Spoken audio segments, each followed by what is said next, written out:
अन्यत्व भावना एक ऐसी भावना थी जिसने व्यक्ति को आकिंचन धर्म में प्रवेश कराया।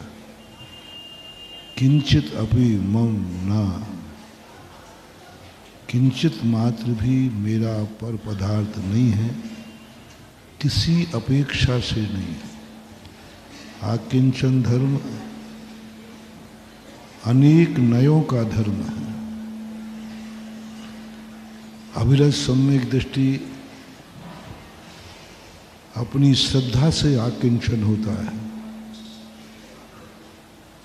अपनी श्रद्धा के बल पर आकिंचन हो जाता है और वो अटूट श्रद्धान कर लेता है कि पर पदार्थ मेरा किसी भी अपेक्षा से नहीं, किसी भी अपेक्षा से मैं पर रूप नहीं हूं और पर मेरे रूप नहीं।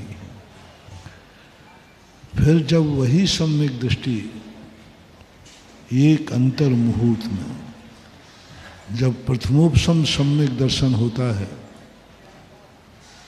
तब कोई भी सम्यक दृष्टि त्रियंश हो, मनुष्य हो, देव हो, नारकी हो, एक अंतर मुहूर्त के लिए श्रद्धा से आकिंचन को प्राप्त करता है। श्रद्धा में अन्यत्व भावना भाता है और निशंकित होकर के अडिग होकर निर्णय करता है किसी भी अपेक्षा से पर द्रव्य मेरा नहीं, किसी भी अपेक्षा से। पर है, स्वय स्वय है। पर चतुष्टय मेरा कैसे हो सकता है? मेरा स्व चतुष्टय पर रूप कैसे हो सकता है?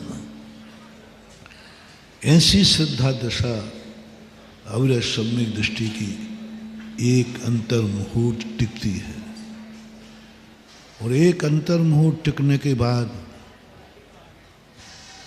उसका चारित्र मोहिनी कर्म हिला देता है। बोले तुमने क्या विश्वास कर लिया किंचित मात्र भी मेरा नहीं? तुमने ये क्या श्रद्धान कर लिया, ये क्या संकल्प कर लिया? पर के बिना चलेगा कैसा? ये रजिस्ट्री मकान की तुम्हारे नाम है, ये परिवार, ये बाल बच्चे तुम्हारे हैं, ये शरीर तुम्हारा है, ये धन दौलत तुम्हारी है, और तुमने क्या कह दिया? घोषणा कर दी मेरा कोई नहीं, मेरा कोई नहीं, मेरा कुछ भी नहीं। यह घोषणा तुम्हारी बहुत अनर्थकारी हो जाएगी। अच्छा है अभी आपने घोषणा मुंह से नहीं निकाली, अंदर श्रद्धा में है। सम्यक दर्शन का जब एक अंतर मुहूर्त निकल जाता है, तभी अंतर द्वंद्व सम्यक दृष्टि को लागू होता है। उस समय तो श्रद्धा के अतिरेक में बोल देता है, अंदर संकल्प कर लेता है, ना कोई मेरा है, किंचित मात्र भी मेरा कोई है ही नहीं, मेरा कुछ भी नहीं है। लेकिन एक अंतर मुहूर्त जैसे होश आता है, होश का अर्थ तैसे ही वो बाहर आता है, तब तो उसका मन कहता है अब कहाँ जा रहे हो, अब कहाँ जा रहे हो? निकलो इस मकान से, ये मकान तुम्हारा नहीं है। छोड़ो ये परिवार तुम्हारा नहीं है। छोड़ो ये धन दौलत तुम्हारा नहीं, तुम्हारा तो ये शरीर भी नहीं है, आप इसका त्याग कीजिए। उस समय उसकी हालत बिगड़ जाती है कि मैंने सत्य का संकल्प किया और संकट में पड़ गया। मैंने सत स्वरूप कहा, यही तो है कि एक द्रव दूसरे द्रव का कुछ है ही नहीं। फिर तुरंत आते हैं। इसलिए सम्यक दर्शन के साथ में सम्यक ज्ञान पीछे से लगा हुआ है। सम्यक दर्शन अकेला तुम्हें जिंदगी जीने नहीं देगा, तुम्हारी जिंदगी ऐसी कर देगा कि ना तुम इधर के रहोगे ना उधर के रहोगे। क्योंकि सम्यक दर्शन तो एक ही बात कहता है, कुछ भी मेरा था नहीं और कुछ भी मेरा है नहीं। ये अकार्त श्रद्धा जब तक नहीं होगी, सम्यक दर्शन ही नहीं होगा। सम्यक दर्शन हो ही नहीं सकता। थोड़ा भी तुमने किसी नए की अपेक्षा, प्रमाण की अपेक्षा कुछ भी कहा, श्रद्धा नहीं बनेगी। श्रद्धा तो तुम्हारी ऐसी हो जाए कि बिल्कुल एकदम कोई नए की अपेक्षा पर कुछ नहीं, पहले तो श्रद्धान करो कि यह मेरा नहीं, एक संकल्प। जैन दर्शन की यही तो विशेषता है, पहले तुम्हें उस दशा में पहुंचाएंगे जो पूर्णता सत्य है।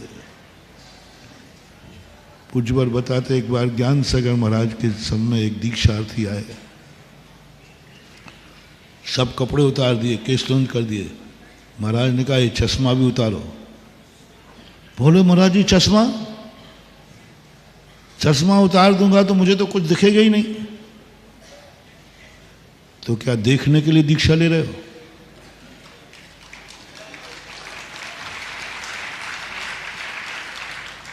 महाराज जी मैं पढ़ ही नहीं सकूंगा।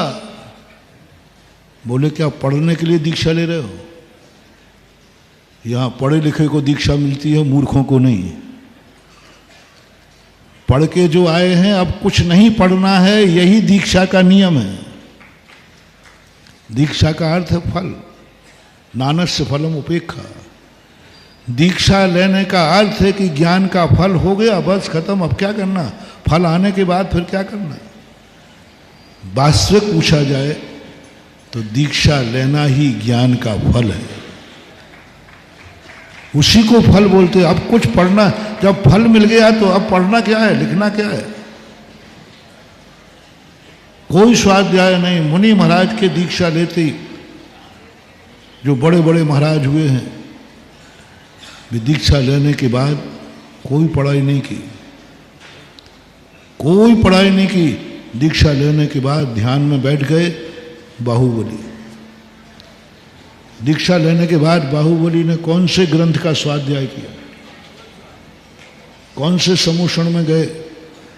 सुकौशल, सुदर्शन, जितने भी मुनिराज तद्भव मोक्षगामी हुए हैं, पांडव आदि जितने भी, सबने दीक्षा लेने के बाद फिर कोई ज्ञान प्राप्त नहीं किया। बोले ज्ञान का फल तो मिल गया, जिसलिए हमने ज्ञान प्राप्त किया था वो तो मैंने पा लिया, नानस्य फलम उपेक्षा। इसलिए कुंद कुंद भगवान ने कहा कि दीक्षा लेते ही समझ लेना चाहिए तूने जन्म जन्म तक जितना ज्ञान किया था उसका प्रमाण पत्र है दीक्षा। तुमने कितना ज्ञान किया है, कितना स्वाध्याय किया है, ये सब फेल होते जा रहे। जिंदगी निकल गई उसी क्लास में पढ़ते पढ़ते, पूरी जिंदगी भर से स्वाध्याय कर रहे। बोले क्लास कौन सी? बोले चौथी क्लास। अरे भाई कोई भी क्लास में पढ़ता है तो आगे क्लास में जाने का भाव करता है, तुम तो उसी क्लास में जिंदगी भर हो गए और पढ़े जा रहे हो। जय हिंद दोस्तों, अगर आपको मेरी वीडियो अच्छी लगती है तो प्लीज़ मेरे चैनल को लाइक, शेयर, सब्सक्राइब करिए और इसी तरह से अपना प्यार देते रहिए। धन्यवाद।